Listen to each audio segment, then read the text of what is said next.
Cordiales saludos, amigos y hermanos. Hoy vamos a continuar con las parábolas y enseñanzas de nuestro Señor Jesucristo. Saludos desde el canal El Último Llamado Divino. La parábola para el día de hoy es la parábola del Hijo Pródigo, una parábola muy conocida, muy mencionada y a veces poco entendida. Así que hoy vamos a ver qué cosa nos dicen las Santas Escrituras en relación con los símbolos de esta parábola. No olvidemos que esta parábola fue dada por Jesucristo juntamente con la de la moneda perdida y la oveja perdida. Así que entonces debe haber correlación entre estas tres parábolas. ¿Por qué dio estas parábolas Jesús? Bajo el contexto, nos dice el capítulo 15, versículo 1, de cuando hubo un conflicto entre los discípulos de Jesús y los dirigentes judíos de los fariseos y los escribas. Estos comenzaron a atacar a Jesucristo, declarando que Jesús estaba juntándose con los publicanos y los pecadores. Y a raíz de esto se motivó las parábolas de la oveja perdida, la moneda perdida y el hijo pródigo. Así que para poder entender esta parábola nos vamos a poner de rodillas y vamos a hacer una oración. Bendito Padre que moras en los cielos, estamos agradecidos a ti porque nos das la vida y la salud, y humildemente te rogamos que tu presencia nos acompañe para entender tu santo mensaje. Te rogamos también, Padre Santo, que estas palabras puedan quedar atesoradas en nuestra mente y corazón, y que puedan ser el motor que impulsa nuestras acciones, a fin de que podamos, Señor, vivir de acuerdo con tus principios, y que estos, Señor, puedan ser los que nos guíen cada día en nuestra vida, para que el mundo conozca que hemos aprendido de ti y a tus pies como nuestro gran Maestro que eres. Porque te lo rogamos en el nombre de Jesús. Amén. Amén, Señor.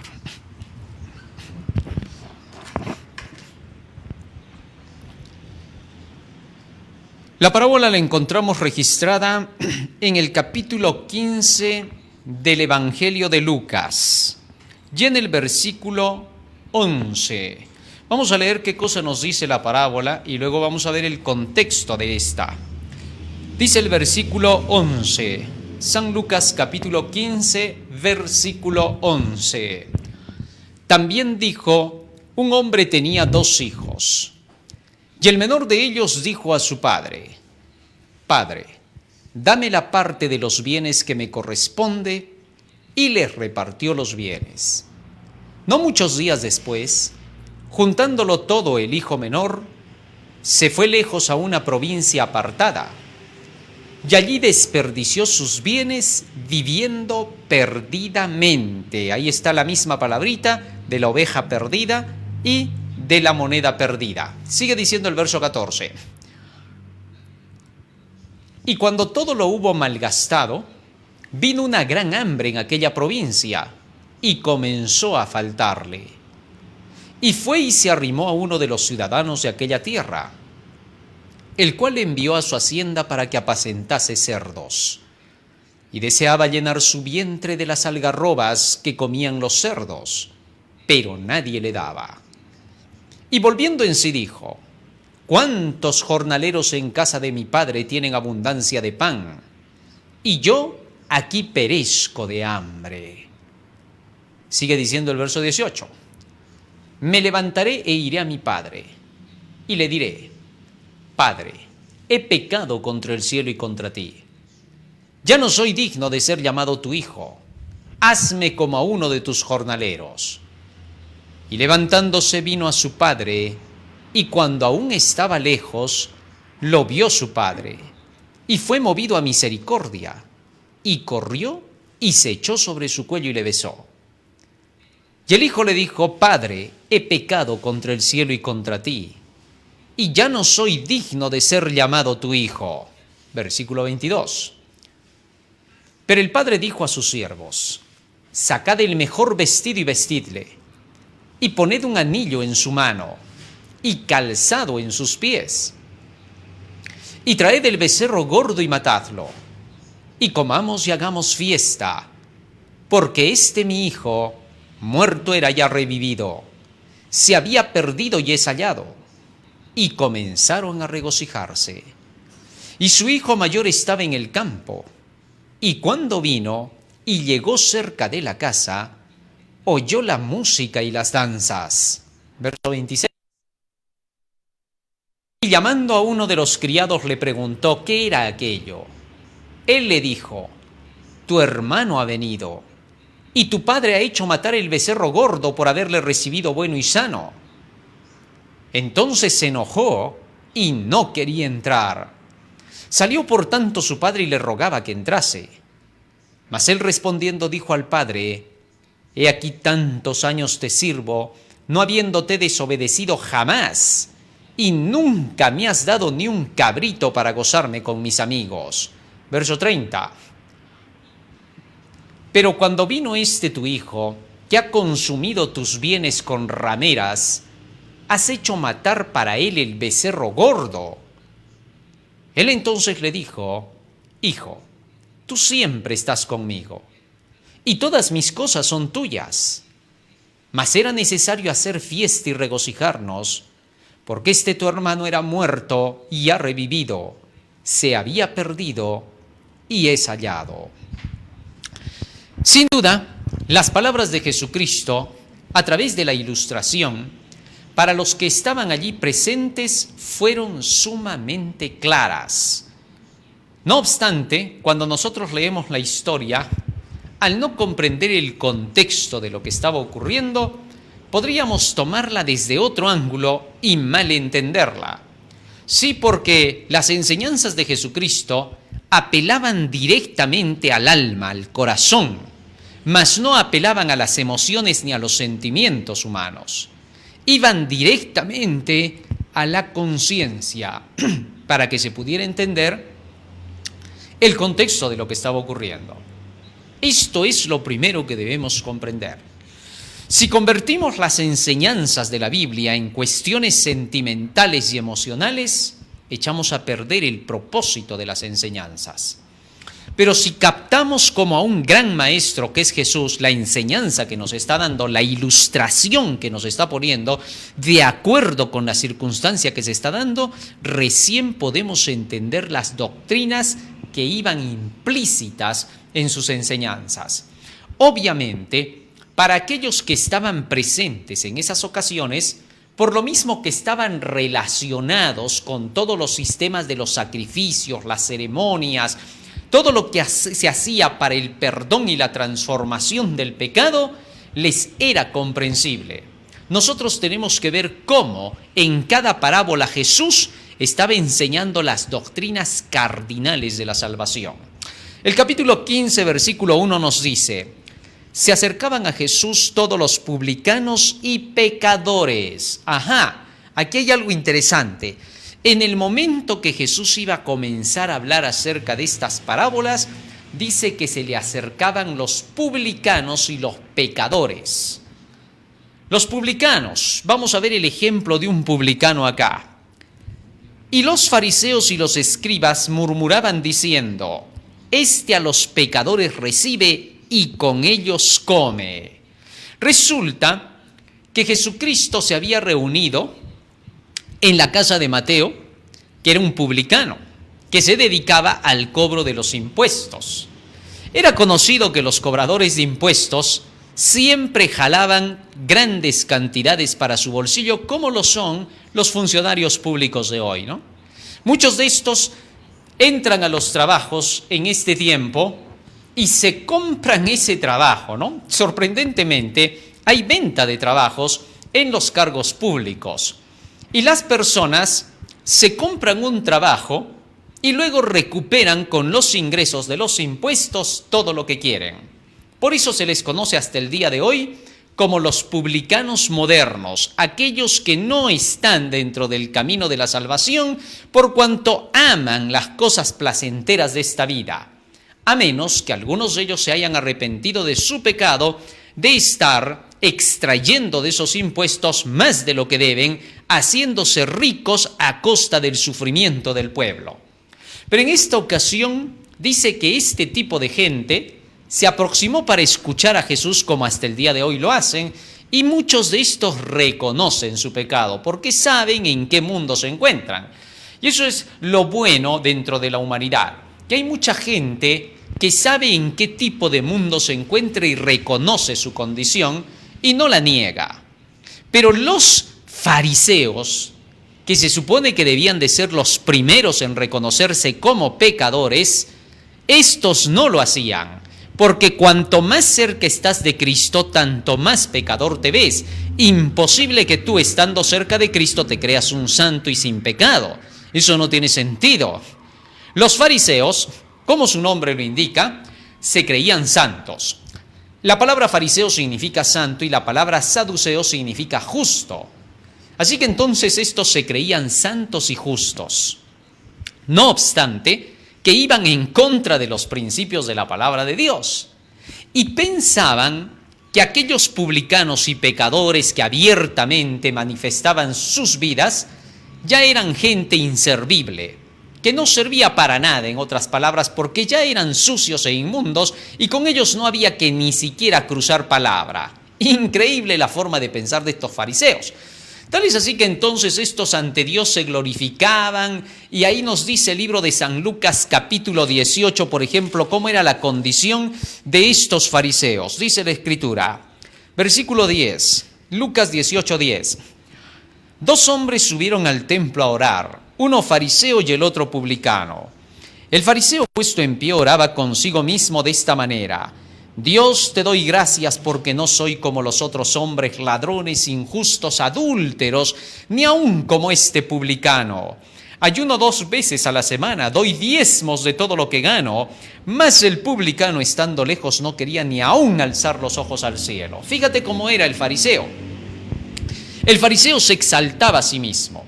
Declaraba que el publicano era un inmundo, sucio y pecador, de quien decía: este es un adúltero, yo más bien devuelvo mis diezmos y eso me hace ser representante de tu pueblo. Hay personas que piensan que por estas acciones, por devolver sus diezmos, ya son santos y por eso son reconocidos en la iglesia.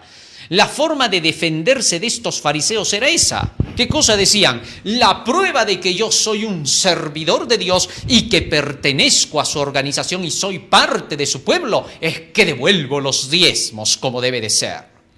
Estas palabras las utilizaban para querer hacer pensar que ellos, con sus diezmos, con sus ayunos, ya por eso eran parte del pueblo de Dios y descendientes de Abraham. Jesús rompió esas ideas y demostró que eso era pura hipocresía, puro formalismo, que no tenía ningún valor. Es increíble, pero hasta el día de hoy se ve a personas que hacen lo mismo que el fariseo. Desde dirigentes religiosos hasta el pueblo dicen: bueno, yo soy un adventista del séptimo día y la prueba es que devuelvo mis diezmos a la organización. Todo el espectáculo fariseo que se llevaban en la antigüedad. Pero Jesús echó por tierra eso y dijo: nada de eso vale. No tiene ni siquiera un atisbo de piedad ni santidad. Pura hipocresía. Interesante la forma de ver las cosas por parte de Jesús. Los seres humanos las ven de otra manera, común y corriente, pero Jesús las ve como Él, que es Dios, las puede ver y dar a entender como deben de ser entendidas. Interesante. Pero bien, el hecho es de que estos fariseos, estando en esta condición, ¿qué cosa hacían? Acusaban a los que eran llamados publicanos y pecadores. Y entonces le dijeron a los discípulos: ¿por qué tu maestro se mezcla con esta gente? Versículo 3. Entonces Jesús les refirió esta parábola diciendo, y allí comenzó con la parábola primero de la oveja perdida. Y les mostró que ellos eran los culpables para que la gente del mismo pueblo se haya convertido en gente como eran los publicanos y los pecadores. ¿Por qué los acusó ahora Jesús a todos ellos? Bueno, sencillo, los acusó de ser los que desviaban al pueblo con sus falsas enseñanzas. Y es que estos estaban enseñando erradamente la palabra de Dios. Por eso les dijo en el libro de Jeremías, en el capítulo 50, en el versículo 6 hasta el 8, ovejas perdidas fueron mi pueblo. Sus pastores las hicieron errar. y éstas tuvieron que ser desparramadas por los montes. Les dijo eso Jesús refiriéndose a ellos, como diciéndoles así: si esta gente es pecadora y publicana como ustedes la rechazan, es porque ustedes son los culpables, porque ustedes no le han dado el alimento correcto, porque ustedes no le han predicado la Biblia, los mandamientos de Dios, sino vuestras formas y tradiciones, sus formalismos, sus inventos hechos por ustedes, sus reglas obsoletas que no sirven para nada, ustedes les han puesto en lugar de los mandamientos de mi Padre. Ustedes han hecho de mi Padre cualquier filósofo y ustedes se han dado las ínfulas siendo nada ni nadie. Eso es lo que Jesús les estaba demostrando con la parábola del hijo pródigo, de la oveja perdida. Y entonces pasó a explicar que aún las ovejas perdidas de la casa de Israel llegaban a un punto extremo de ser como monedas perdidas por falta de haberlos aconsejado y de haber usado la escoba para tener que mostrarles su pecado y luego llevarlos al Evangelio Salvador, encendiendo la lámpara, estudiando diligentemente la Biblia. No les habían enseñado las Escrituras, pero estos querían que la gente se portara bien de por sí. Como estos tenían bastante dinero, los dirigentes, aprendían reglas de cortesía al estilo mundano. Sus reglas eran basadas en sus tradiciones. Estos no tenían las reglas de cortesía del amor de Dios, que es toda la Biblia y la ley. Ellos no enseñaban eso. Ellos enseñaban solamente sus tradiciones de los ancianos. Entonces su comportamiento de estos personajes parecía muy culto. Parecían personas que siempre estaban derechitas y erguidas dentro de la sociedad y que se comportaban de una forma muy escrupulosa y pulcra. Según ellos eran muy civilizados y por lo tanto entonces a eso le llamaban ellos santidad y pureza. Y por esa razón estos se creían superiores, mientras que al pueblo no le enseñaban la ley de Dios que se habían comprometido a enseñar, y el pueblo se comportaba de acuerdo con sus sentimientos y emociones, de acuerdo con sus criterios personales, porque la gente del pueblo creía que la mejor forma de vivir, la forma real de vivir, era haciendo lo que ellos sentían, querían y deseaban. Y que no eran tan cucufatos para estar como esos rabinos que andaban como que fuesen personas limpias y pulcras, pero por dentro estaban llenas de huesos secos.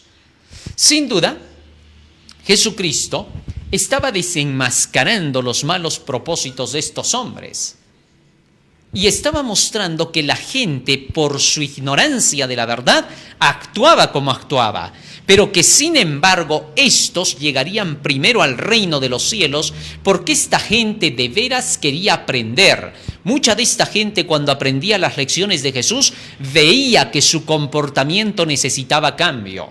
Y por eso amaban a Jesús, se acercaban a sus palabras, les gustaba lo que él les enseñaba porque le entendían a él. Y entonces veían que Jesús les daba la esperanza del cambio, de que toda persona en esta tierra, sea farisea o sea el pecador más extremo, todos estaban igual frente a Dios y todos necesitaban la educación divina, que es la única que puede santificar a la persona. ¿Sí?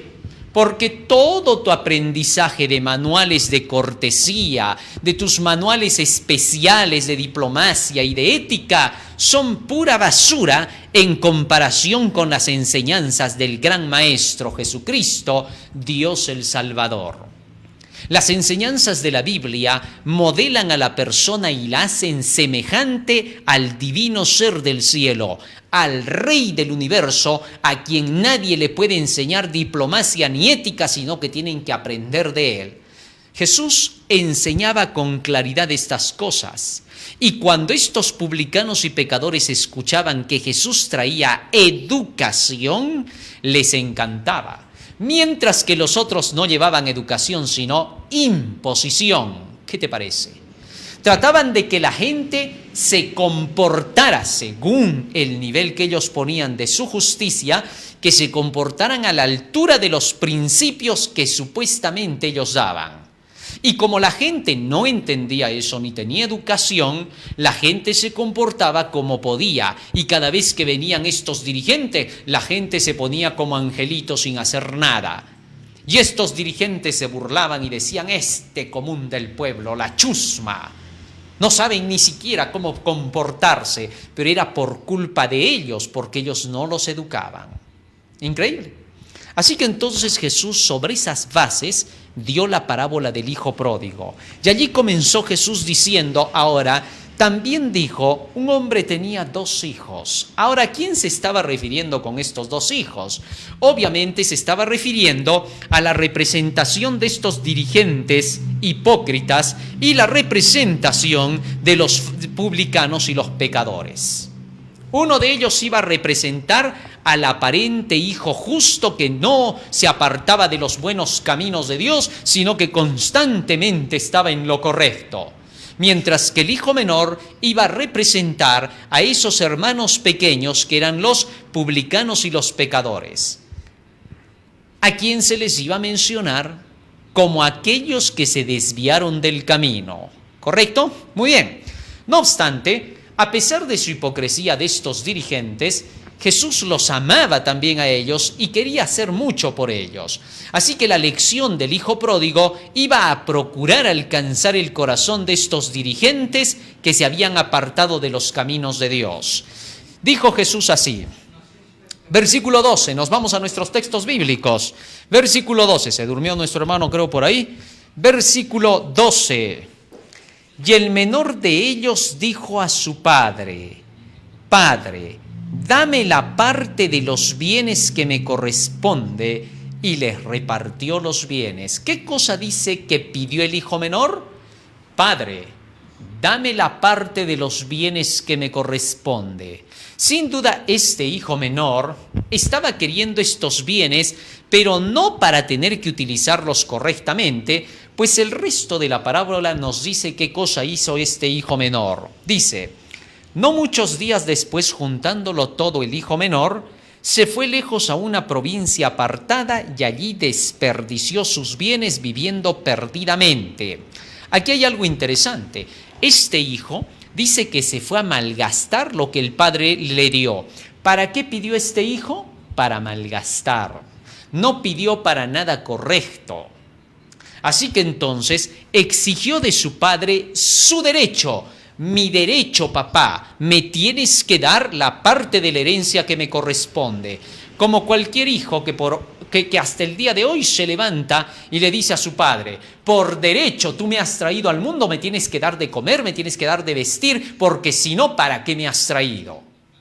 Sí, hijo, está bien, tienes razón en todo lo que dices, pero también tienes que obedecer acá en la casa, tienes que hacer las cosas, tienes que apoyar. Y este hijo era de los rebeldes que decía: no quiero, sino dame lo que me corresponde por derecho, que es mi herencia, soy tu hijo, me trajiste al mundo, yo no quise venir. Así que entonces me das lo que me pertenece.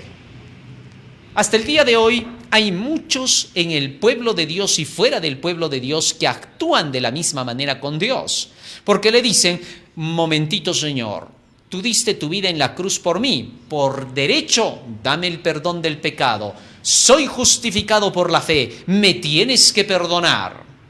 Está bien, hijo, yo gané el perdón para ti, pero acuérdate que también tienes que ser fiel y obediente a mis mandamientos. Que no dije, he dicho que mi derecho es mi perdón. Olvídate, por obras yo no me voy a salvar. Así que me das mi perdón y yo me quedo tranquilo sin necesidad de obedecer leyes. Sin duda, este hijo estaba siendo representado por estos fariseos, por estos publicanos y pecadores. ¿Cómo así? Bueno, los publicanos y los pecadores eran gente que se dedicaba a la vida perdida. A pesar de que conocía las leyes que se le habían dicho en todo el pueblo, ya que todos los que nacían en Israel conocían. Los 10 mandamientos eran repetidos entonces por los dirigentes, por los fariseos y los saduceos. Pero en el momento de enseñar a obedecer esos mandamientos, ellos se iban a las tradiciones de los ancianos. Esto era sorprendente. Uno de los peores males era el legalismo que tenían estos dirigentes judíos. ¿En qué se basaba el legalismo? En que estos querían que la gente obedeciera la ley de los 10 mandamientos al pie de la letra, pero no les daban las herramientas para obedecer esos mandamientos. Las herramientas eran todos los escritos de los profetas. En la Biblia, Dios nos enseña cómo se obedece la ley. Por eso en Deuteronomio capítulo 29, versículo 29, las Escrituras nos dicen lo siguiente.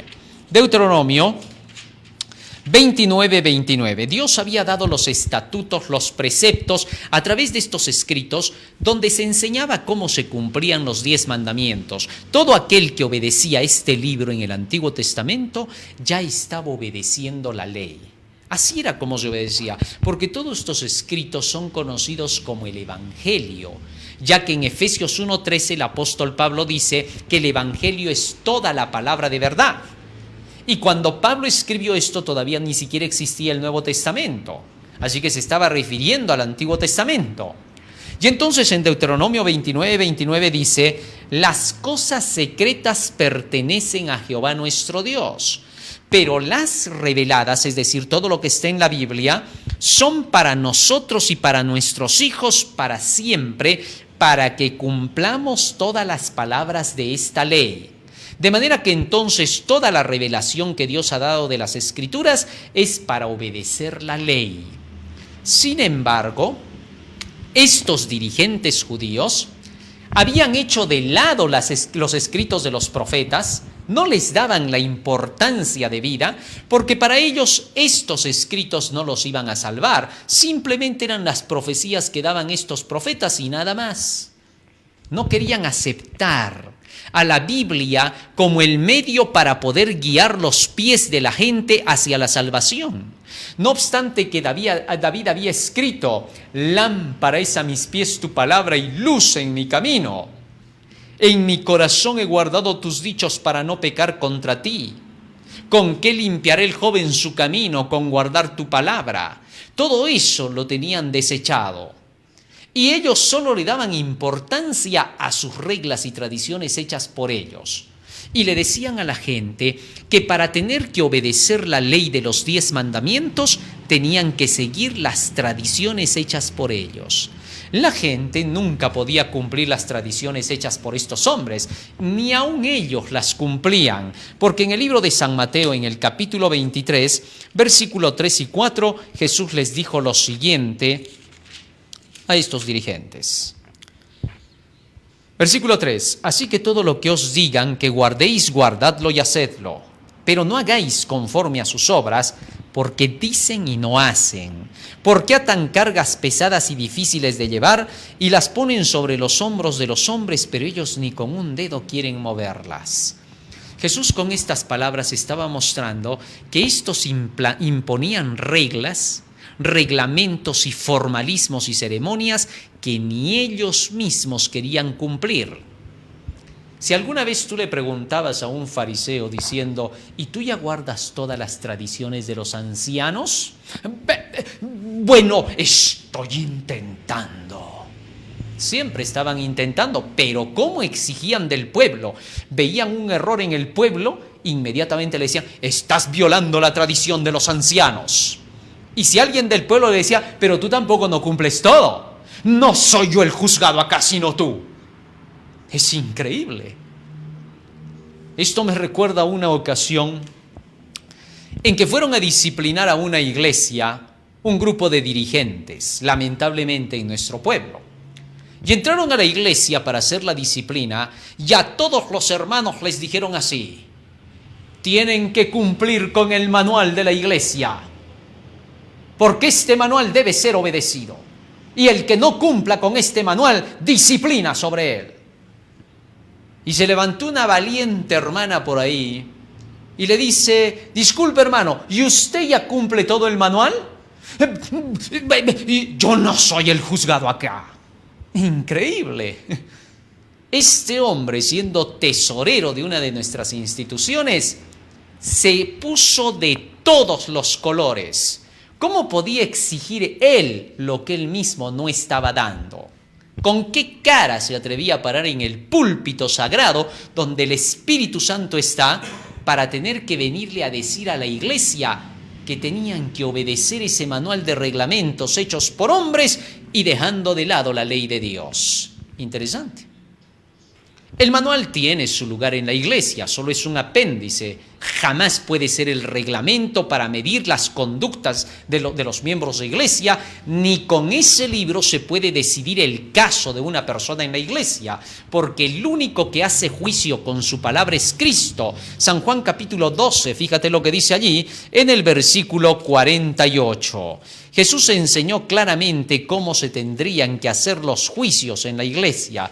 No se puede hacer pues sobre la base de enseñanzas humanas y reglamentos hechos basados solo en la inspiración humana. Dice así la Escritura en relación de cómo es que se lleva a cabo el juicio de parte de Dios. San Juan 12:48. El que me rechaza y no recibe mis palabras tiene quien le juzgue. La palabra que he hablado, ella le juzgará en el día postrero. O sea, la Biblia es el único medio para determinar los actos de un individuo en la iglesia y las disciplinas consiguientes dentro de la iglesia. Sin embargo, los judíos, estos maestros falsos, habían llegado a utilizar sus manuales y reglamentos y tradiciones humanas para determinar las conductas de los hombres. Algo que se ve a través de la historia en la iglesia romana, en las iglesias protestantes y aún en el pueblo de Dios se ha visto a gente que se atreve a hacer disciplina ignorantemente con un libro que no es la Biblia. Es increíble. Bueno, en el día final van a ser más azotados quienes más hicieron como esto, porque sabían la voluntad de Dios y no la hicieron. Pero el hecho es de que aquí Jesucristo dejó en claro frente a estos hombres cuál era la condición real. La de ellos era que no habían enseñado. La del hijo menor, que ahora reclamaba la parte de su herencia, representaba entonces a los publicanos y pecadores que al no haber sido guiados con la palabra de Dios para obedecer los 10 mandamientos, se desviaron y vieron demasiada carga en las cosas de Dios. Les pareció que obedecer los mandamientos de Dios era tan horrible como obedecer los reglamentos hechos por los manuales de ellos. Y entonces renegaban de la creencia y como eran parte del pueblo judío, pues no podían irse a otro lado, seguían ahí, pero se dedicaban a trabajos que eran totalmente deshonestos. Así que entonces, cuando escuchaban a Jesús que les enseñaba y que Jesús les decía que si era posible obedecer los mandamientos, que no era cosa del otro mundo y que a pesar de Jesucristo ser el más pobre de los pobres de esta tierra, aún así obedecía los mandamientos de su Padre. San Juan capítulo 15, versículo 10 nos dice lo siguiente. San Juan 15, 10. Si guardaréis mis mandamientos, permaneceréis en mi amor, así como yo he guardado los mandamientos de mi Padre y permanezco en su amor. Jesús enseñaba a obedecer los mandamientos con las enseñanzas de los profetas. Y de esa manera mostraba con su ejemplo cómo cumplía la ley. Y eso les encantaba a aquellos llamados pecadores y publicanos. Y veían una gran esperanza en Jesús de que al seguir su ejemplo pudieran llegar a ser semejantes a Él. Les encantaba y les agradaba la idea de que la verdadera santidad era la piedad alegre que llevaba Jesús, y no esa falsa piedad rígida y cucufata que llevaban los dirigentes de la iglesia. Así que entonces Jesús continuó presentando la parábola y mostró en la parábola que esta gente se había apartado del camino y se había ido hacia el lado de la perdición por falta del conocimiento correcto del Evangelio, del conocimiento real de las palabras de Dios. Y entonces ahora el hijo pródigo estaba en la condición de la moneda perdida. Y las características de la moneda perdida nos la da claramente la palabra del Señor. que este hijo se fue a despilfarrar el dinero. Y su hermano, cuando hizo la mención de cómo lo despilfarró, dice así en el versículo 30. Pero cuando vino tu hijo, que ha consumido todos tus bienes, porque su padre fue el que le dio pues el dinero, la herencia, ¿no? Que ha consumido todos tus bienes, con rameras has hecho matar para él el becerro gordo.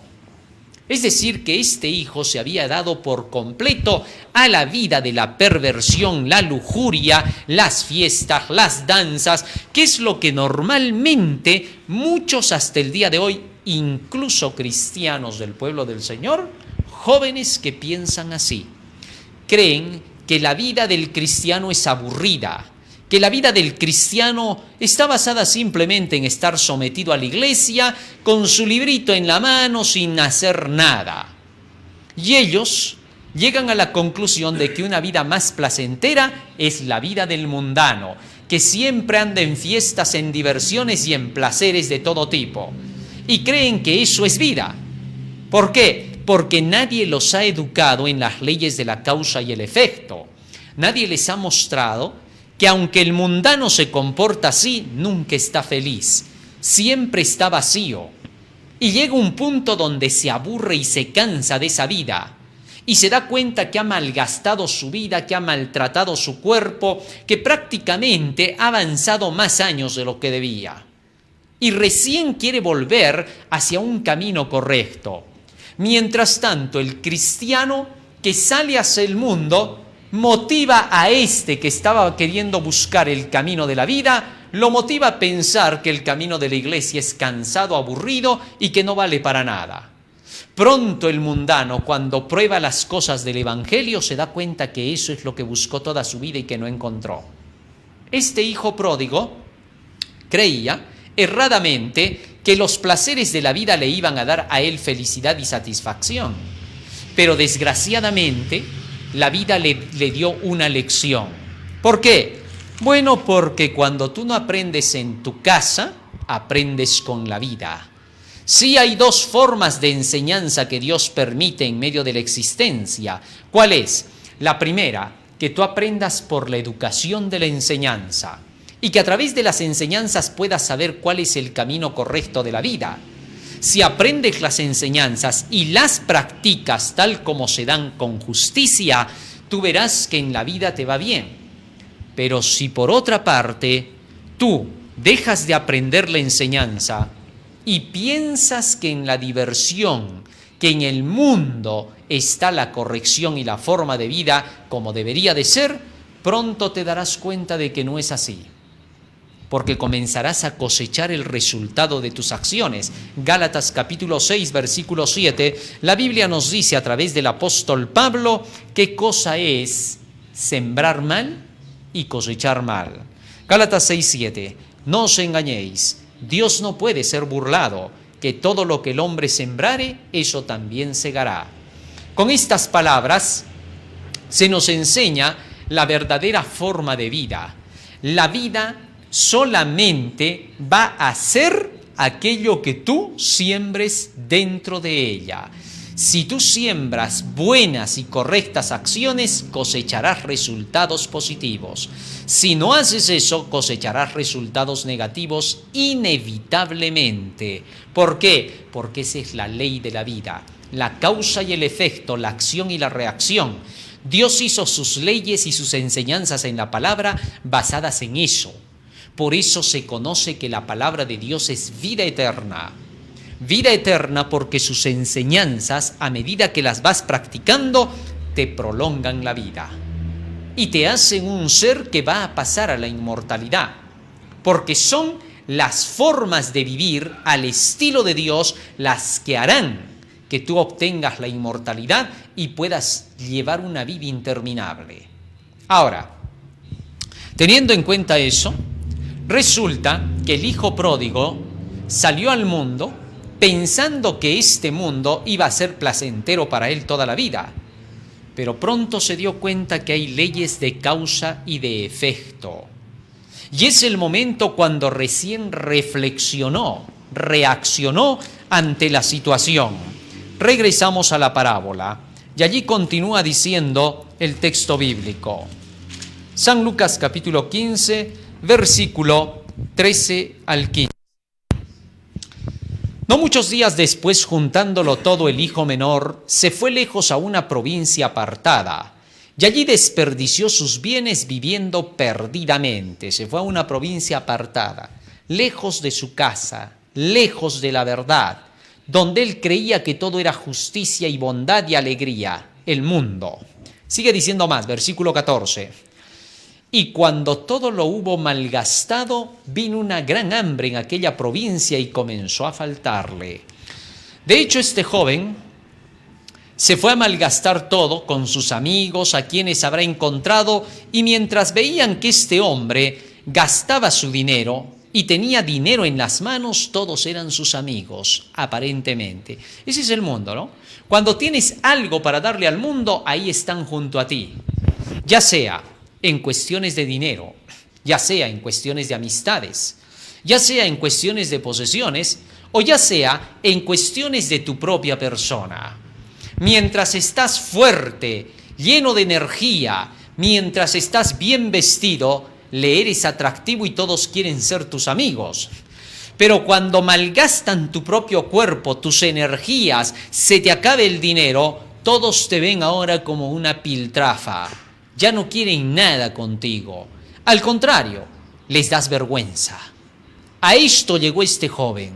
Ya no tenía nada en las manos. ¿Cuántos hay que reniegan y dicen unos nacen con estrella y otros nacen estrellados? ¿Por qué? Porque como no trajeron nada, no tienen nada, sus padres eran pobres, estos piensan que vienen a la desgracia, cuando no es así, porque Jesús nació de un hogar pobre. Al contrario, el hecho de nacer en la pobreza da formación a la personalidad. Muchas veces los que han tenido mucho dinero no maduran.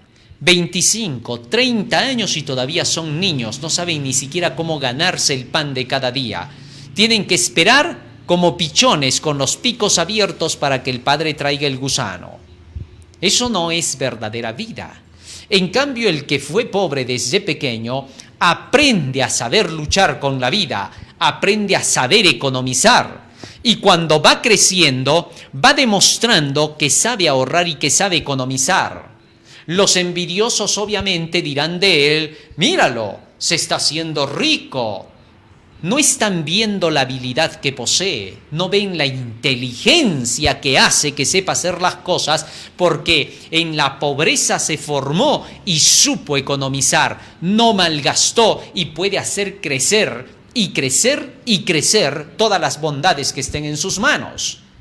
Pero aún así, este fielmente sigue porque se conoce a sí mismo, sabe quién es y no le da ningún temor lo que por ahí chispoteen y digan, entre comillas, ciertas personas para querer simplemente desprestigiarlo y querer acabar con sus labores.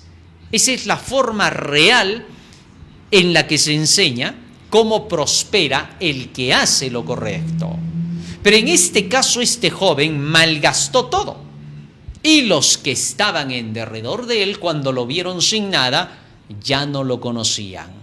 Que esto sea una lección para ti, querido joven. ¿Por qué? Porque muchas veces piensas que hay que tener mucho dinero para recién vivir feliz. No te equivoques, la felicidad no es el dinero. La felicidad está en el conocimiento y la sabiduría.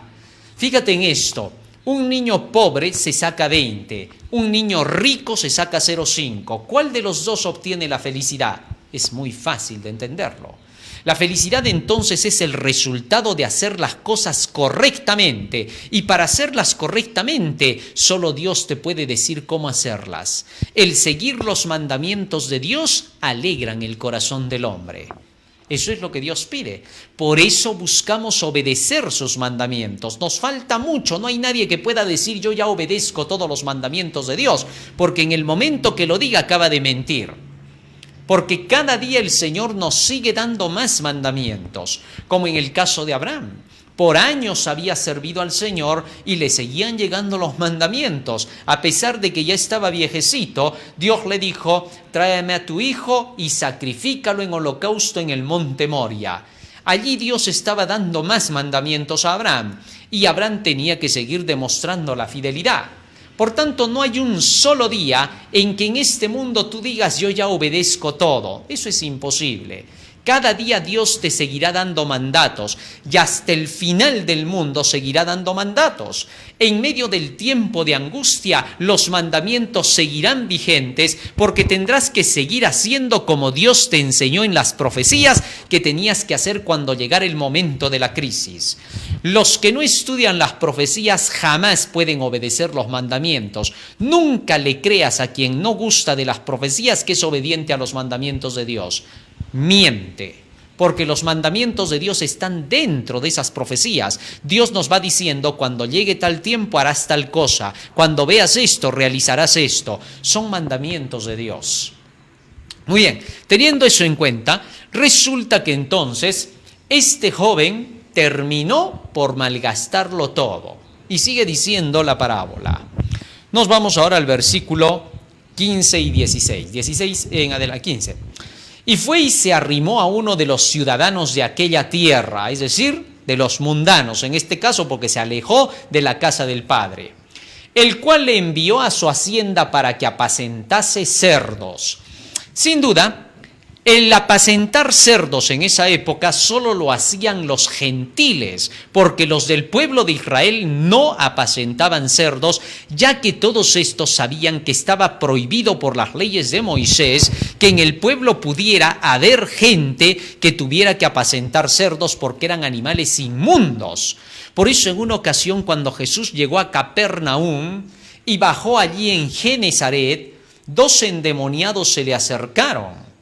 Y los discípulos huyeron, ya estaban otra vez en el barco, en el mar. Y cuando voltearon, miraron a Jesús que seguía parado allí donde lo dejaron. El único que no corrió. Pero los otros huyeron despavoridos. Se miraron seguramente avergonzados de haber corrido y que Jesús no se haya movido. Así que cuando lo vieron a Jesús, solo vieron que alzó la mano y quedaron frenados los 2 endemoniados. Y en ese momento Jesús ordena salir a los malos espíritus de estos 2 hombres. Había leído sus corazones. Cuando estos hombres quisieron pedir ayuda a Jesús para que los sanara, los demonios hablaron por ellos y dijeron: ¿qué tienes con nosotros, hijo del Dios viviente? ¿Hasta cuándo nos vas a atormentar?, le dijeron. En ese momento Jesús vio que ellos querían ayuda. Hasta el día de hoy hay muchas personas que reaccionan igual. Piden ayuda, pero a veces la piden de forma que no parece. Parece que nos estuvieran más bien atacando y queriendo destruir.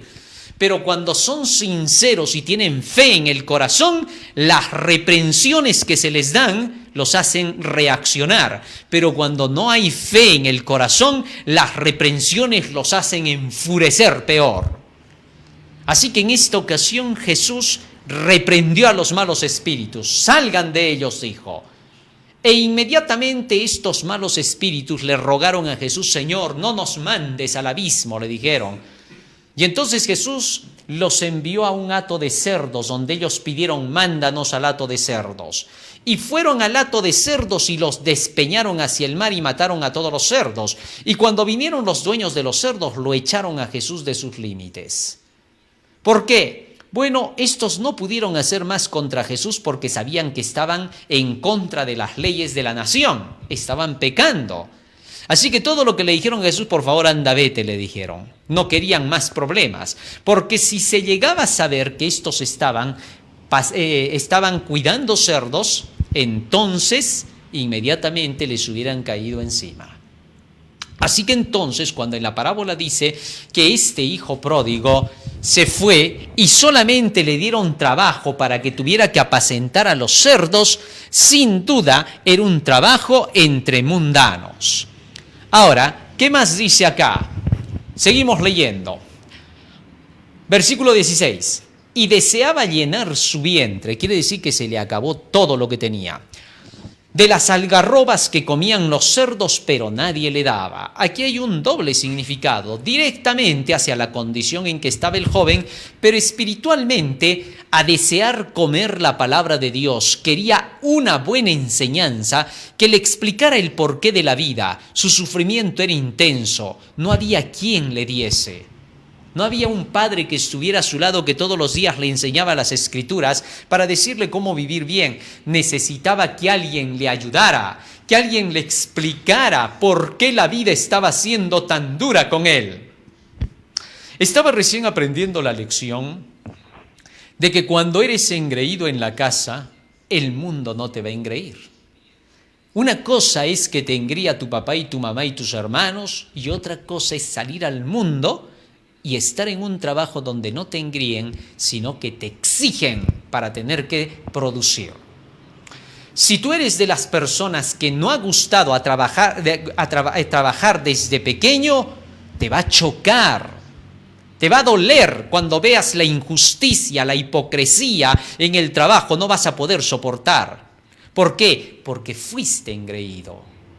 Entonces los golpes de la vida te empiezan a caer. Y tú ya no vives más de sentimientos ni emociones, comienzas recién a madurar. Y si sabes madurar bien, no te vas a volver un renegado ni amargado. Contrario a eso, vas a entender que la vida es así y que fue mala tu crianza porque te engrieron, en lugar de decirte que a la vida hay que enfrentarla porque sabe golpear. Por eso, las lecciones de la Biblia son claras, ¿no? La Biblia dice, corrige al muchacho mientras todavía hay esperanza. Dale con vara, la vara no lo va a matar. Dice así el texto, refiriéndose a que muchas veces, cuando los hijos se portan mal, el papá tiene que sacar el cinturón y tiene que darle a los hijos. Esto no va a ser seguido. Quizás una vez en la vida será más que suficiente, si el padre sabe educar. Y entonces cuando tenga que dar el chicotazo, no lo va a dar con furia, no lo va a dar con el deseo de querer destruir al hijo, porque si hace eso, él necesita otro chicote más. No tiene sentido, tiene que saber educar, tiene que entender que el chicote no es para descargar su furia sobre el hijo, sino que el chicote es una lección que le va a dar al hijo. ¿Por qué una lección? ¿Puede un chicotazo ser una lección? Claro que sí. Fíjate en esto.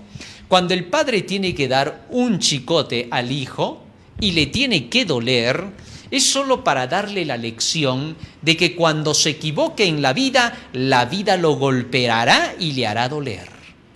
Entonces, cuando el hijo entiende que esto es una ley de causa y efecto, recién se da cuenta y dice, o sea que cuando yo hago las cosas equivocadas en la vida me va a hacer doler.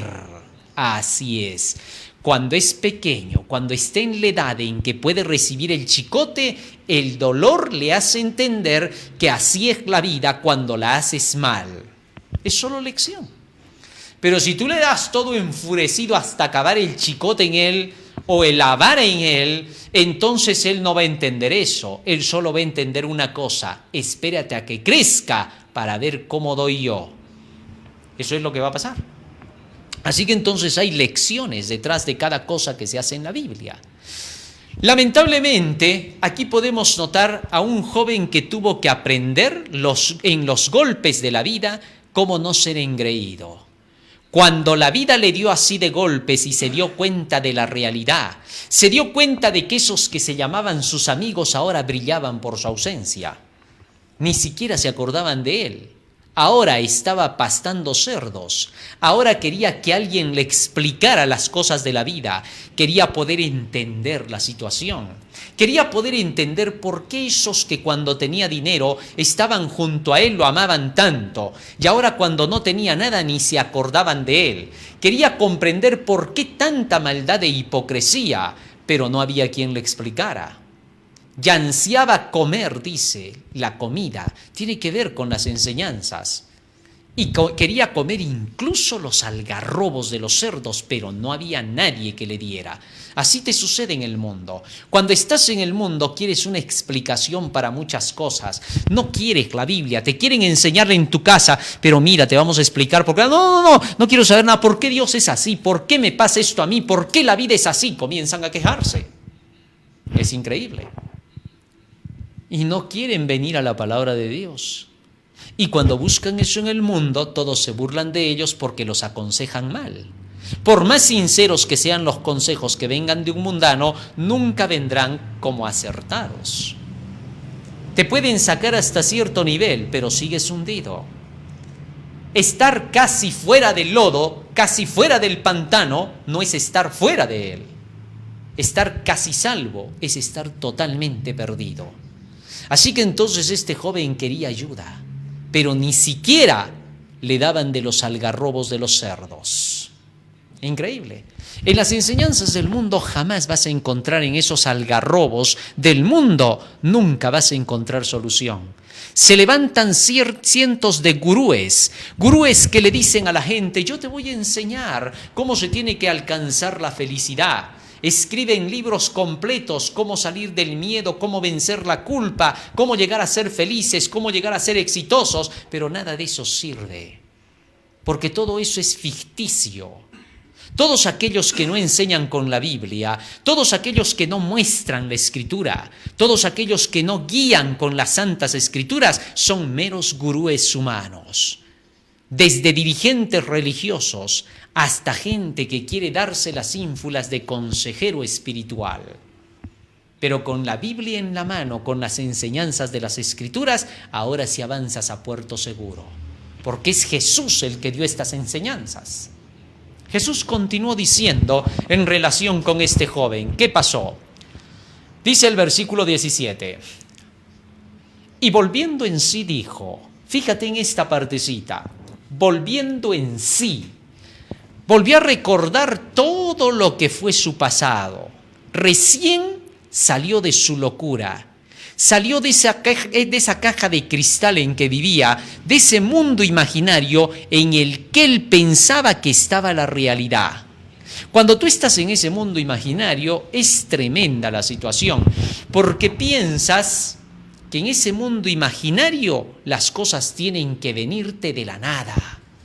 Quieres la vida fácil, y ahí es donde puedes caer fácilmente presa del enemigo. Muchos caen en el narcotráfico, muchos caen en terrenos peligrosos, en trabajos que no son nada decorosos y en tipos de desarrollo que solamente te llevan hacia el mal y la corrupción. Eso es lo peligroso. Tal es así que lo que se requiere es volver en sí a las enseñanzas que su padre le dio. Entonces recordó las enseñanzas de su padre, recordó que allí lo tenía todo junto a él, desde la comida material hasta la comida espiritual. Allí este joven aprendió que necesitaba reformar su vida, ahora quería cambiar. Era la hora del arrepentimiento. Un arrepentimiento genuino estaba naciendo en el corazón del joven. Era necesario. Sin arrepentimiento no podemos alcanzar el perdón. Pero ahora, gracias a las enseñanzas que su padre le había dado, al volver en sí, al recordar lo que su padre le enseñaba constantemente de los principios, de los mandamientos de la ley de Dios, inmediatamente reconoció su pecado. Fue la gracia de las enseñanzas de su padre las que lo hicieron recapacitar. Si no hubiera conocido eso, no hubiera vuelto en sí, no diría volvió en sí, volvió a lo que en realidad él conoció, a aquello que debía de ser la verdadera vida. Al reconocer así los mandamientos de Dios, se dio cuenta que los había transgredido y por eso dijo lo siguiente. Volviendo en sí dijo, ¿cuántos jornaleros en casa de mi padre tienen abundancia de pan y yo aquí perezco de hambre? Me levantaré e iré a mi padre y le diré, Padre, he pecado contra el cielo y contra ti. Fíjate, ahora estaba reconociendo, Pecado es transgresión de la ley, primera de Juan 3:4. No tiene otra definición la palabra pecado en la Biblia. Pecado solo es desobediencia a la ley de Dios, rebelión contra la ley. Ningún otro concepto le dio Dios a la palabra pecado. Así que entonces este joven reconoció que había desobedecido las leyes de Dios y también las leyes de su padre. Al reconocerse desobediente y desleal, estaba mostrando arrepentimiento. Ahora ya había aprendido de los golpes de la vida. Ahora los golpes de la vida habían llegado a producir el cambio deseado en ese corazón. Así es como trabaja Dios. Por eso a veces cuando los jóvenes se apartan del camino de la fe y salen al mundo, pasan 1000 de peripecias. Lo peor les ocurre. A veces hasta pueden maldecir el camino, por eso nunca es seguro hacer eso. Pero en medio de todo ese mal, de pronto reconocen que hicieron todo al revés, que solamente se dejaron guiar por sus sentimientos, por sus gustos, por sus deseos, por tan solo sus ansias de placeres desordenados, que no les iban a traer buenos resultados. Y al darse cuenta de eso, se cansan, fastidiados de todo ese mal que han visto, al igual que Salomón, que dijo: gocé de todos los placeres, tuve todos los músicos, el dinero a mis pies, siervos y siervas, y me di cuenta que todo era vanidad, no servía para nada y que todo solo era trabajo y dolor y angustia en la tierra. Al llegar a esa conclusión, el rey Salomón se dio cuenta de que eso no le había traído ningún beneficio. ¡Qué tremendo! Y decidió volver al camino. ¿Y qué cosa escribió? En su libro de Eclesiastés dijo: alégrate, joven, en tu juventud, pero sabe una cosa, que después de todo eso te juzgará Dios. Y luego declaró: no vaya a ser que se pasen los días, de los cuales al retroceder la mirada digas, no tengo en ellos contentamiento. Así estaba entonces el joven y reconoció su pecado. Primer paso de la aceptación de la gracia de Cristo. Era la gracia del Padre, las enseñanzas que el Padre había puesto en el corazón, las que hicieron recapacitar al joven. Solo así este joven pudo volver en sí. Y sigue diciendo la Escritura. Versículo 19. Ya no soy digno de ser llamado tu hijo. Hazme como a uno de tus jornaleros. Sin duda, para llegar a esta conclusión, el hijo pródigo se dio cuenta de que al desobedecer las leyes de su padre, ahora ya no era un hijo de ese padre. Por su conducta, demostró no estar sirviendo a su padre y por tanto no merecía llamarse hijo. Él llegó a esa conclusión y tenía razón. Pero ahora el padre amoroso, miren cómo reacciona. Hazme como uno de tus jornaleros. Y levantándose, vino a su padre. Gran decisión. No basta con que reconozcas que te equivocaste. Miles reconocen cuando están en el mundo, pero ahora no quieren ni regresar. No quieren decirle a sus padres: ¿sabes qué? Me equivoqué, porque el orgullo no los quiere dejar volver. Y porque a veces dicen: no, es que no le quiero dar sufrimiento a mi padre. No te equivoques, te estás equivocando ahí porque eso es orgullo. Regresa y ve y haz lo que es correcto. Como el Señor a muchos les dice: regresa, hijo, vuelve a casa, deja ese mundo de pecado, deja las doctrinas falsas que te dicen como al hijo pródigo: solo cree, no necesitas obedecer la ley porque nadie obedece la ley para salvarse. No seas legalista. Es increíble. Tú tienes que salir de esas falsas doctrinas. Si eres un pastor predicador, ya seas el presidente de alguna misión, asociación, división, unión, ya seas pastor de localidad, ya seas predicador, director de iglesia, quien quieras que seas, hijo, vuelve a casa. Deja la doctrina falsa de pensar que solo tienes que creer y que la justificación por la fe solamente es decir creo. No necesito obedecer la ley para no ser legalista. esa falsa doctrina de pensar que no hay que obedecer los mandamientos de Dios a un lado. Cuando hagas eso, has dejado tu orgullo y puedes levantarte y regresar. El Señor te está invitando, vuelve al camino, vuelve a la verdad que Dios nos entregó como adventistas del séptimo día. Regresa, hijo mío, no hagas que se pierdan tantos miles que reúnes para decirles tan solo que no se necesita obedecer la ley. Este es tu momento, regresa, vuelve a casa, vuelve a la organización real. Regresa a la organización del pueblo del Señor, querido hijo, que te ha salido a predicar lo que no es tercer ángel. Todos los que predican los tres ángeles son la organización del pueblo del Señor. Todos los que no quieren los mensajes de los tres ángeles están fuera de la organización, aunque ellos digan que están dentro y aunque piensen que sus nombres están escritos en los registros de la iglesia. Vuelvan a casa, hijos míos, les dice el Señor. No se alejen del mensaje que es la organización real, donde el Señor conduce y guía a su pueblo a través de las Santas Escrituras. La única prueba de que hay una organización real de Dios es donde está la Biblia y donde se enseñan solo las Escrituras, la Biblia y la Biblia sola. Qué lindo entender esto, qué bonito que tu mente haya captado esto para que tomes la decisión, que tu corazón no se endurezca hasta el punto de decir, ¿qué? Así no es, eso no es la organización está por allá, no por allá. Que no se te endurezca, por favor, el corazón, no peques más, no te hundas más, sal ya de ese fango. Es la hora de que el pueblo del Señor marche unido bajo la proclamación de los tres ángeles. Así es como Dios quiere que avance su pueblo, pastores y hermanos todos juntos, unidos, como Jesús quería desde el principio la unidad de su pueblo. ¿Cuántas veces quise juntarte como la gallina junta sus pollos y no quisiste? Ahora es el momento. Estemos bajo las alas del tercer ángel para poder salir y proclamar nuestro evangelio final.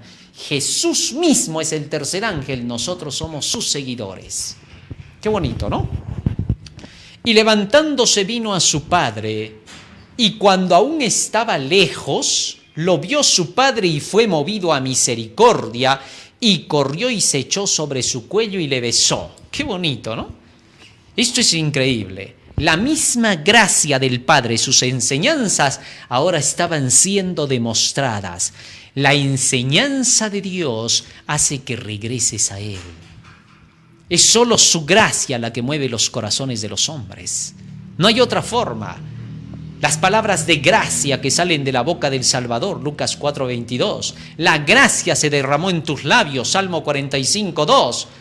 La palabra de su gracia, Hechos 20:32. Así, esas enseñanzas que el Padre dio alguna vez a este joven hicieron que él regresara, que se arrepintiera de todo su corazón.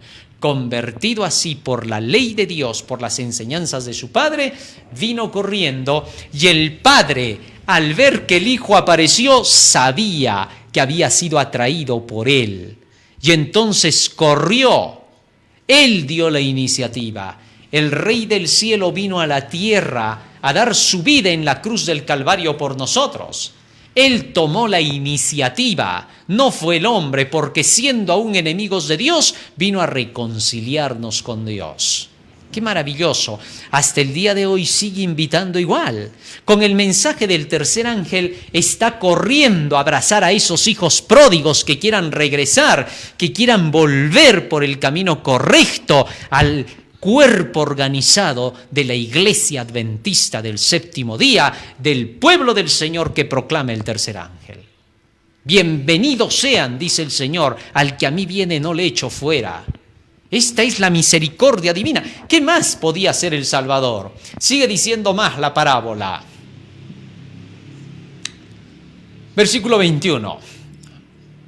Y el hijo le dijo: Padre, he pecado contra el cielo y contra ti.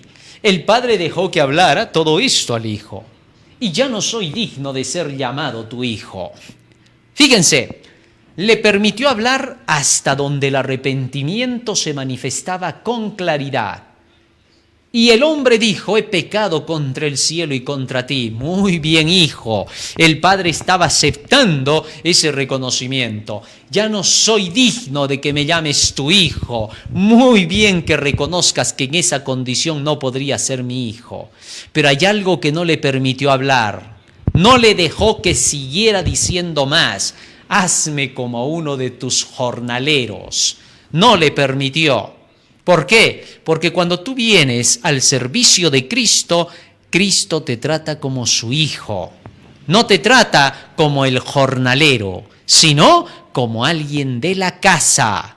Así es como eres acepto en Jesucristo. Te da el perdón de tus pecados, pero hace más que eso. Te da transformación, te hace hijo, porque lo que hizo que ya no fuera hijo fue el ser desobediente a su padre. Estaba reconociendo. Y ahora, para volver a ser ese hijo, tenía que venir a hacer lo que antes no hizo. Eso era haberlo recuperado de verdad. El hijo ya no venía para portarse como antes, todo orgulloso, petulante de no querer obedecer los mandamientos de Dios. Ya no venía diciendo eso es legalismo, venía diciendo: he pecado contra el cielo y contra ti. Ahora ya no soy digno de ser llamado tu hijo. Ahora vengo hasta para ser jornalero. No, jornalero no, dijo el padre. Hijo sí, obediente y leal. Qué bonito, ¿no? Toda la lección que uno aprende. Más aún sigue diciendo: pero el padre dijo a sus siervos: sacad el mejor vestido y vestidle, y poned un anillo en su mano y calzado en sus pies. Fíjate cómo en este solo versículo el Señor da todo el evangelio de salvación. Primero dijo: pónganle vestido nuevo. Que esté limpio mi hijo, que no esté andrajoso. Vayan, pásenlo directo a que se bañe, que se limpie, perfúmenlo. Pónganle el mejor vestido. ¿Qué cosa es el vestido? Apocalipsis 19:8 nos dice que el vestido son las acciones justas de los santos. Y que ese vestido, ese manto de justicia, te lo empieza a poner Jesús bajo dos cosas. Hechos 26:18. Hechos 26:18. Dice la Escritura, versículo 18. Para que abra sus ojos, decía Jesús al apóstol Pablo, para que se conviertan de las tinieblas a la luz y de la potestad de Satanás a Dios, para que reciban por la fe que es en mí perdón de pecados y herencia entre los santificados. Dos cosas. Jesús te otorga un vestido nuevo. Ya hablamos también del vestido, ¿te acuerdas, no? Ese vestido representa al perdón de tus pecados y a la transformación por la santificación que alcanzarás a través de la obediencia a los mandamientos de Dios. Dos cosas maravillosas. Romanos capítulo 6, versículo 22. Cuando este hijo se fue, solamente obtuvo una parte de eso, el derecho, el perdón, pero no quiso la restauración, no quiso la obediencia, solo exigió el perdón como derecho, pero no quiso gozar de la santificación como una participación con su Padre en el verdadero mundo de la realidad. Así que entonces hay dos cosas. Romanos capítulo 6, versículo 22. Muchos no enseñan esto completo. Mas ahora que habéis sido libertados, perdonados del pecado y hechos siervos de Dios, tenéis por vuestro fruto la santificación. Una vez que eres perdonado de tus pecados, ahora te haces siervo, obediente a Dios, porque un siervo es alguien que obedece. Y una vez que te haces siervo de Dios, tienes como fruto la santificación. La obediencia trae como fruto la santidad. Y luego de eso dice, por fin la vida eterna. Este es el camino correcto. Para muchos solo es el perdón. Ahí se quedan, dicen, por gracia soy salvo. Ya no quieren gozar de la santificación, de poder gozar de la semejanza con Cristo y de la seguridad de poder entrar en el reino de los cielos a la vida eterna. Lo pierden todo.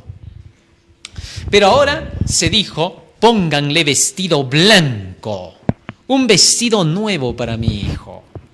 Así, este hijo obtuvo el perdón de Dios y comenzó una vida de santidad, una vida que se iba a vivir de acuerdo con los principios de la casa.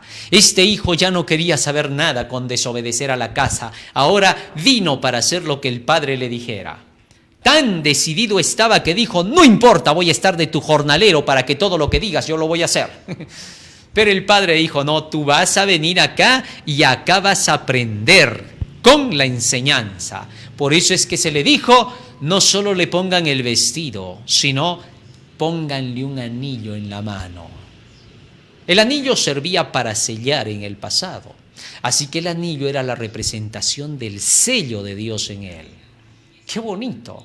Se le iba a sellar como reconocimiento de ser el hijo de esa casa. Alguien que no era un jornalero, sino hijo. Qué bonito, ¿no? Esto es una gran cosa. En el libro de Zacarías, en el capítulo 3, se da un ejemplo claro de la transformación que hace el Señor en una persona.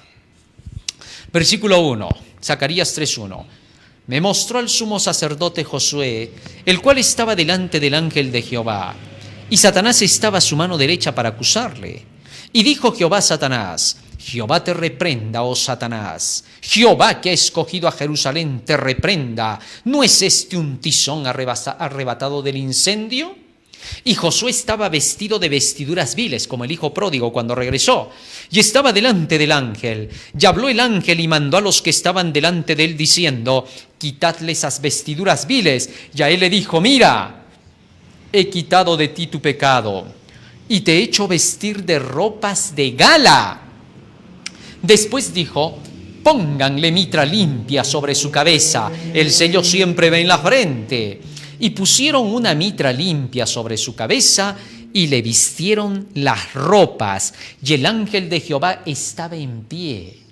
Y el ángel de Jehová amonestó a Josué ahora diciendo, fíjate lo que le dijo, así dice Jehová de los ejércitos, si anduvieres en mis caminos y si guardares mis mandamientos, también tú gobernarás mi casa, también tú guardarás mis atrios, y entre estos que están aquí te daré lugar. Qué bonito, ¿no? O sea, le puso las vestimentas no para que siguiera viviendo en el mal y el pecado, sino para que ahora guardara los mandamientos de Dios y sus ordenanzas. Qué bonito. Y entonces le dijo a Josué, si tú andas así, tendrás parte en mi casa. Estarás entre los que se salvarán. Ahora se hacía lo mismo con el hijo pródigo. Se le estaba prometiendo la transformación. Pónganle anillo para que sea reconocido como mi hijo, no como cualquier otro. Y luego pónganle sandalias nuevas, zapatos nuevos, calzado nuevo a los pies. Con eso va a caminar ahora mi hijo. ¿Cuál es el calzado? Libro de Efesios, capítulo 6, nos dice la Escritura, versículo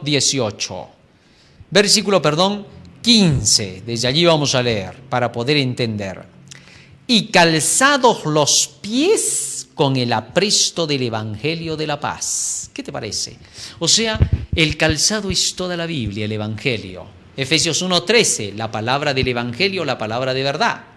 Así que entonces, al hijo pródigo, después de que se le perdona, después de que se le pone su anillo, también se le pone el calzado del Evangelio para que no se aparte de la ley de Dios. En otras palabras, se le estaba diciendo al hijo pródigo, tú no vas a poder solo, yo te voy a poner el calzado para que camines con ese calzado con seguridad y ya no andes con tus pies al aire como llegaste hasta acá después de haberte perdido por completo en el mundo. Ahora ya tienes algo que te guíe. Qué bonito. Finalmente Jesús dijo en la parábola,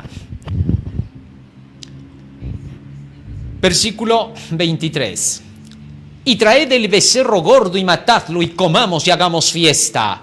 El becerro representa a Jesucristo muriendo en favor de los pecadores. Así que traigan ese becerro para que quede sellado el perdón que le estamos ofreciendo y la santificación, porque en el pasado solo con la sangre del animal se podía asegurar esto.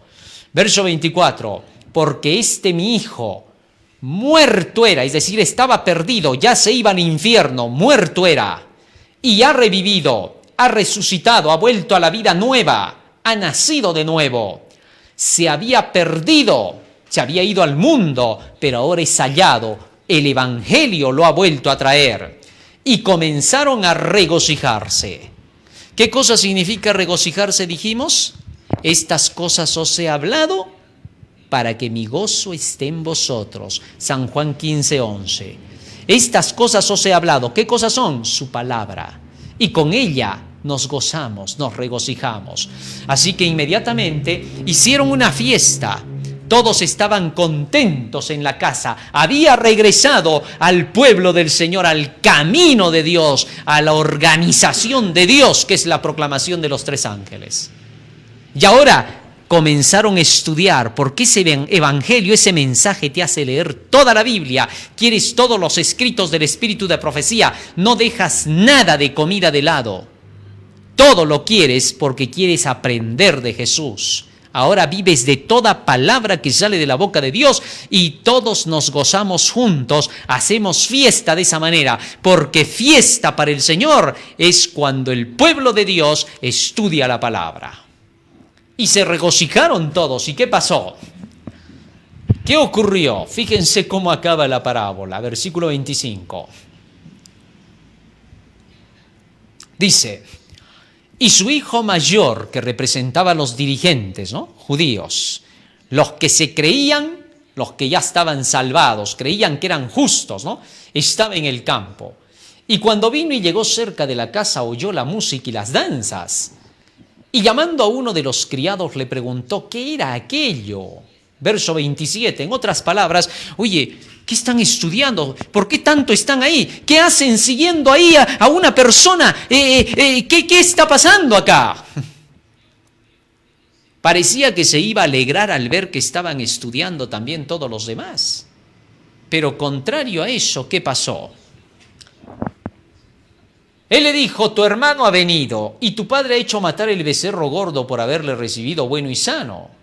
Entonces se enojó y no quería entrar. Salió por tanto su padre y le rogaba que entrase. Pero hijo, entiende, mira, el mensaje de los 3 ángeles los tiene alegres a toditos ellos, los tiene gozosos. En los días de Jesús, hijo, lo que Jesús está enseñando los tiene gozosos a todos los publicanos y pecadores. ¿Que no te alegra ver a los publicanos y pecadores que se están reaccionando y que están volviendo al camino y toman interés en la verdad? ¿No te alegra eso, hijo? No. Enojado el hijo. Los fariseos y los saduceos que estaban allí, los doctores de la ley, entendieron que ese era su caso. Sabían que ellos eran el hermano mayor, que en lugar de alegrarse cuando estaban viendo cómo despertaban con el mensaje de Jesús, renegaban. Así también sucede hoy. Muchos ven dirigentes religiosos en el pueblo del Señor, hombres que dicen conocer la Biblia, hombres que dicen predicarla, que dicen haber leído los testimonios del espíritu de profecía, que se aferran a estos diciendo: esto es la comida del pueblo.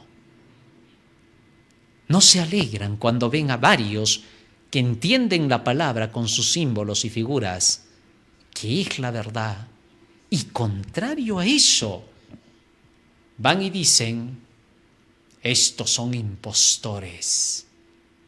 Están fuera de la iglesia.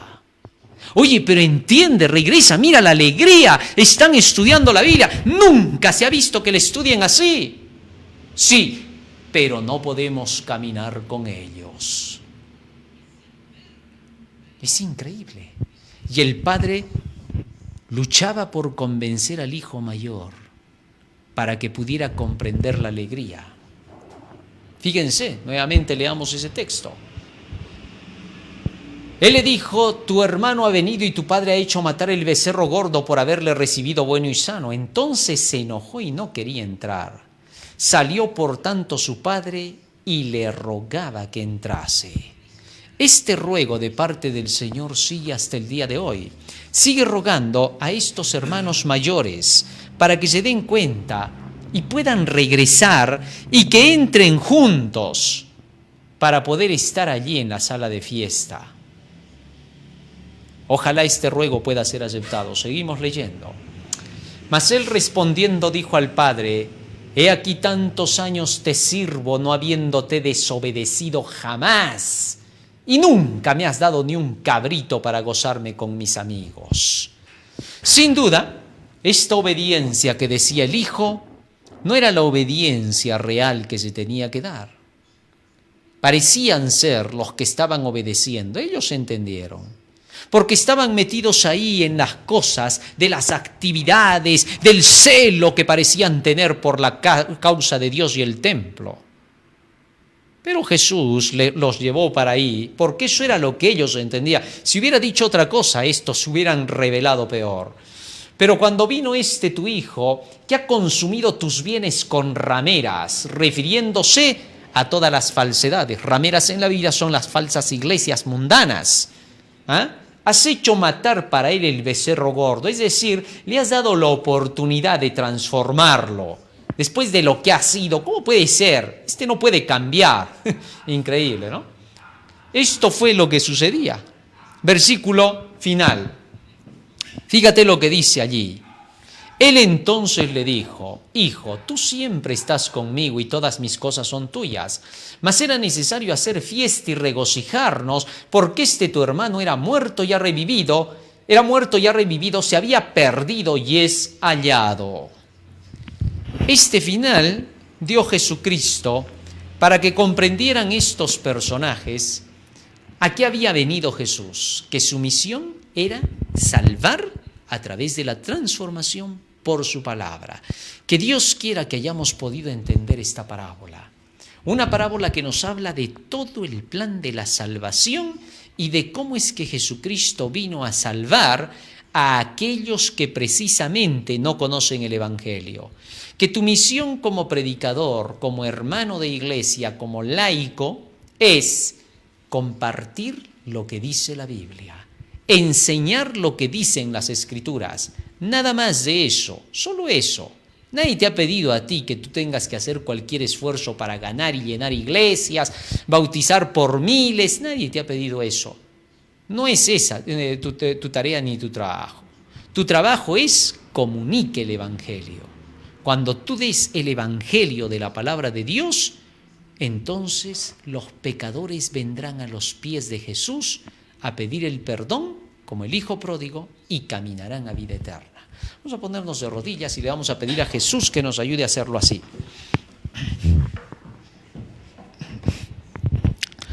Bendito Padre que moras en los cielos, estamos agradecidos a ti por las palabras que nos has brindado. Y te rogamos, Padre Santo, que tus palabras queden grabadas en nuestra mente y corazón y que sean el motor que impulse nuestras acciones, para que, Señor, podamos caminar hacia la vida eterna. Que todo esto que hemos aprendido, Señor, quede atesorado y firme dentro de nosotros. Quédate ahora con nosotros y acompáñanos y bendice a tu pueblo. Despierta a tus hijos, Señor, que faltan despertar, para que podamos estar listos para dar el fuerte pregón. Porque te lo rogamos en el nombre de Jesús.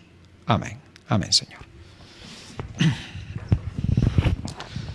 Muy bien, querido hermano, hoy hemos aprendido una parábola más, la del hijo pródigo. No te olvides, estamos en Face, estamos en Twitter, estamos en YouTube, a través del canal El Último Llamado Divino. Estamos también a través del hashtag del Último Llamado Divino y el departamento de publicaciones del Tercer Ángel del Último Llamado Divino. Estamos en la Asociación de Universitarios Adventistas del Último Llamado Divino. Estamos también a través de Radio Líder, 5 de la tarde, AM 1240, FM 987, parábolas y enseñanzas de nuestro Señor Jesucristo. Estamos también en YouTube, 9 y 3 de la tarde, con los temas de Daniel y el Apocalipsis. Dios te bendiga, querido hermano. Amén.